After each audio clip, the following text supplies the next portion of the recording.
Has it ever occurred to you that your cakes might be the problem? No, not the customers. Your cakes are the problem, or that's what's posing a challenge to you selling the cakes you want to or the way you're supposed to. My name is Oluchiimoh and you're welcome to my channel. On this channel, I talk about cake business, I share tips on personal development, entrepreneurship, I do story time, tutorials, I share recipes, and I do vlogs as well, and you're welcome. If you're stopping by for the first time, you are most welcome. Please don't make it your last. Come back again, would love to have you around. And if you've always been here, thank you so much for always being here. Today, I'm talking about something that is very important, dicey, a little bit controversial. You know I don't do those topics, but it's important that I bring this truth to you. Like we say here in Nigeria, the truth is bitter. I don't know if you say it in other parts of the world, but that is what it is, and that is what I'm bringing to you today. So the problem might actually be your cakes. Now, what am I talking about? Cheap cakes. I'm talking about cheap cakes. You're making cheap cakes, and when people refuse to pay for them, you get all frustrated, pissed, angry, irritated, and all of that. Let's look at this topic, and I'll be diving into what you need to do or why people are looking at your cakes as cheap. I'll be right back. Please stick around. You're welcome back. So the first thing I'll be talking about is those cardboard inscriptions that you use. Now, you've made cakes that are beautiful, cakes that are nice, appealing, they look good to the eyes. But then you want to write, maybe because your inscription or your calligraphy is not good, you don't really like the way your writing looks on cakes, then you go ahead to use a scissors, cut a cardboard and write your inscription on it and put on your cake, that beautiful cake that you've made, or those beautiful, I saw it recently on cupcakes, those beautiful cupcakes that you've made. If you don't know what I'm talking about, I'm going to put it on the screen so that you see. And that just brings your cake from 100 or whatever, wherever it is, to like, it just brings it down. You know, like when you say down dressing, so you're is it down dressing or under dressing? So you're just under dressing your cake, like you've glammed up, you've done something nice, you want a nice outfit, but then you just put on flip-flops, you just put on your slippers, and you're going to somewhere, like call it in Nigeria, call it slippers. So you just wear it and then you're under dressing. So that's what you're doing to your cake. So you're bringing it down. Please try not to use those kind of things. They don't rub off well on people. They might not tell you, but along the line in this video, I'm going to be sharing a real practical experience that I had of recent that you should know about, or that you need to know, and that you need to see from the customer's point of view. So please stop using those cardboard inscriptions. They just dress, I don't know if they do it in other parts of the world, but I see it a lot amongst Nigerian bakers using cardboard to write. Please stop doing it. They give your cake such a cheap look. Get alphabet cutters. If you know you don't know how to write yet, you can either take a calligraphy class, learn. Yes, I have one. It's 10,000 naira, 500. You can learn over time, practice and practice, you get it right. Or you use alphabet cutters, or you print them nicely and then use them well. Please stop using those cardboard papers, please. The next thing that make your cakes look cheap are poor color combinations. Your color combinations are very poor. Very poor. Like you're going to, like I see some cakes use a dark shade of purple, and then you're using maroon, like wine, like what I have behind me, to combine it. So you're putting blue, probably you're doing a fault line cake, and then you've used, I don't know. I see these cakes. Like, I'm not just talking off the top of my head. If I can lay hands on some of those pictures, I think I would. I'm not too sure. But I believe that you understand what I'm saying, and you've seen this kind of cakes that have poor color combinations. Please learn color theory, learn color combinations. If you don't know it, learn it. For myself, it's an inborn skill. Like, I have it. I know how to blend colors well. I know how to combine colors well. And I've talked about how I come about my color combinations in a video that I did in the past. If I remember the title of the video, I will search for it and then link it somewhere, maybe here or here, so that you can watch the video. But learn color theory, learn how to combine your colors. You don't have to put 3-4 colors in at once on just one cake. It makes your cake look too busy and tacky at the end of the day. It makes it look too cheap. Alright, even if you're using multiple colors, you learn how to blend them well so that there's a flow, and learn how to match them well. Please don't just slap your slather color, just put things, especially for buttercream cakes. You just put different things, and then there's so many colors going on, and at the end of the day, it's not just appealing. Please learn how to use and combine colors.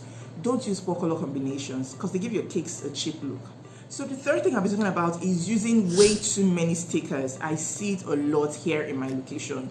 You just make a cake and then probably, especially with character cakes, themed cakes, you make an Encanto cake or not Barbie. You make an Encanto cake or maybe a Paw Patrol cake, and then you print all the characters, you print their cars, you print the logo, and then you're sticking it on your cake. You stick it on the body. That's not enough. You stick it on your cake. You're using about like 6, 7, and there's not enough space to take all of them, and then you're just sticking it. Some are then coming to the right, going to the left, hanging up. Sometimes you can even see the stickers that you used to stick, put behind the stickers. It gives your cake such a cheap look. Number one, people will know that effort did not go into this cake, and this is the point where I said I will share an example.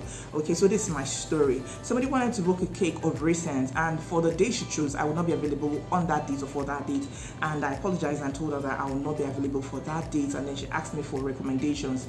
She was like, oh, do I have any recommendations? And I recommended someone to her, and then she came, and this is what she said. This is what she sent to me. So I've told you before how to make your cakes look expensive. If you want your cake to look expensive, what you should do, and this is one of the things I mentioned, that you should try and incorporate crafts. Try and do something little with your hands. If you're putting effort into your cakes, people will know. And if you're not putting so much effort, if you're not putting effort at all, people will know. Imagine doing a cake and then you're just putting stickers everywhere, and then you're loading the top of your cake. You see like up to 10 do you know the kind of cakes I'm talking about? If you can relate, put them in the comments. All right, just say I can relate. So you put a lot of stickers on your cake, put, and then it's hanging up. Some are, you see them in layers. Some are like this, and then the next, and then some are going this way. It makes your cakes look cheap. People know when you don't put your work, you don't put in the work into your cakes. And so when you give your clients, you tell them this is the amount, and they begin to price you low, or they begin to ask you, why is it so expensive? Or why is it so expensive? Because they're looking and they're seeing that there's not much effort. It's just all prints. It's just all stickers. People wouldn't want to pay, and then you'll get angry, you get flustered, you get angry and irritated that they don't want to pay. It's because your cakes look cheap. You're giving them the impression that you make cheap cakes. So please put in the work. Stop using I'm not saying don't use stickers. I'm not saying it's bad, because I use stickers, but I use them creatively. I use them to a minimal extent. Even it helps me save costs. I try to do things with my hand. And my tagline for now is where cake meets art. So I try to incorporate a bit of art, a bit of sugar craft into my cakes. So that it looks nice, it looks happy. Like people know that I'm working, and there is, there's work that has gone into this cake. So please don't use way too many stickers. Stop using it. Reduce the number of stickers that you use, or try to creatively just use them. Don't overload your cakes with stickers. The fourth point I'll be talking about is the detailing and finishing. Some of us don't put enough effort into our detailing. So you see that the piping, your buttercream piping is poor, they're breaking, your buttercream recipe is not good, so you're having too many breaks, you're having too many jagged ends, you're having too many rough parts on the body. If it's your fondant cake, it's not nicely done. Even if it has things, which is not a crime, which is not a bad thing to have on your cakes, but you're not just doing them nicely. You're not taking, everything's just jumbled up. People would look at your cakes as cheap. They will not weigh it well. They will not see that you put effort into it. So please pay attention to your finishing. Pay attention to your detailing. Put in the work. If you put in the work, then you can call your price. You can name your price. And with your full chest, like we say here, you'll not be afraid. Like you can say with confidence, and you'll not be afraid. And then people will be willing to pay, because of course they have eyes they can see, right? And they won't want to question. Even if they're questioning, they would, at least their conscience would be telling them, oh, this person has put in, like, this is good. This is a good job. This is work done. This person has spent time into doing this cake. So please, all those breaking in your writing, rough writings, using unusual tips for writing your inscriptions, cutting your alphabet, and then the edges are not neatly, cutting your alphabet, your fonts, your alphabet, and they're not nice, the edges are not fine. Please pay attention to the detailing and the finishing of your cakes. If not, your cakes will look cheap, and then people will not want to pay for what they're worth. The next thing I'll be talking about are short cakes. Yes, I'm going to say this. I know that a lot of us do it, and we have our reasons for doing it. Probably people don't want to pay. You're trying to save costs. You do mass.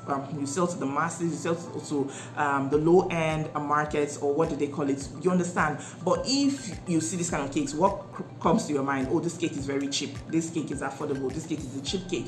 So if you don't want to be people to be pricing you that low, it's either you make a distinction, you make a difference, like you make you let them know, oh, probably this is a ready to go range, this is this. If you want a ready to go range, this is where you can find it. Like, make a distinction, or just don't do those kind of cakes. For me, I don't do short cakes because, number one, I just don't like them. I don't like them, and I feel for what I want to charge, I cannot make such low cakes, such cakes. They are not wrong, please don't get me wrong, they are not wrong, but people will naturally just see them as cheap.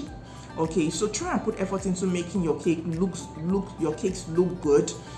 Make them look good, make them look nice. I know people here in this Nigeria who do premium cakes, and they make cakes that are not as tall as what we see on their pages, but they put it up in their stories. That is it. So they make a distinction. They sell it, they have it in their price range or their price list, but that's not what they front to the public. So what they're putting on their page is not the low cakes, not the mini sized cakes. They do them not flat totally, but they put the tall, elegant cakes on their page because that's what they're fronting and that's what they want to use as business. They put the others in their stories or maybe on WhatsApp. I see them on their stories. So this is one thing you want to consider. If you want people not to price your cakes cheap, then you do it right. Even if you're doing low cakes, even if you're doing flat cakes, then you want to do it nicely. You want to put some touch of elegance into it, so when you name your price, people will be willing to pay for it. I hope that this video has been of great help to you. I hope that you learned something from it. I hope you're taking something away from it. Yes, it's bitter, but that's the truth. If you want people to price your cakes right, if you want people to pay for what your cakes are worth, at least not to reduce the hassle and the haggling to a minimal,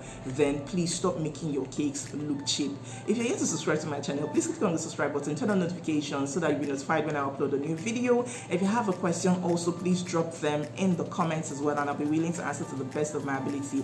Don't forget to like this video. Please smash the like button and drop me some hearts if you found this video helpful, and also share to those in your caking communities. Okay, until I see you in the next video, stay happy, stay safe, and stay blessed.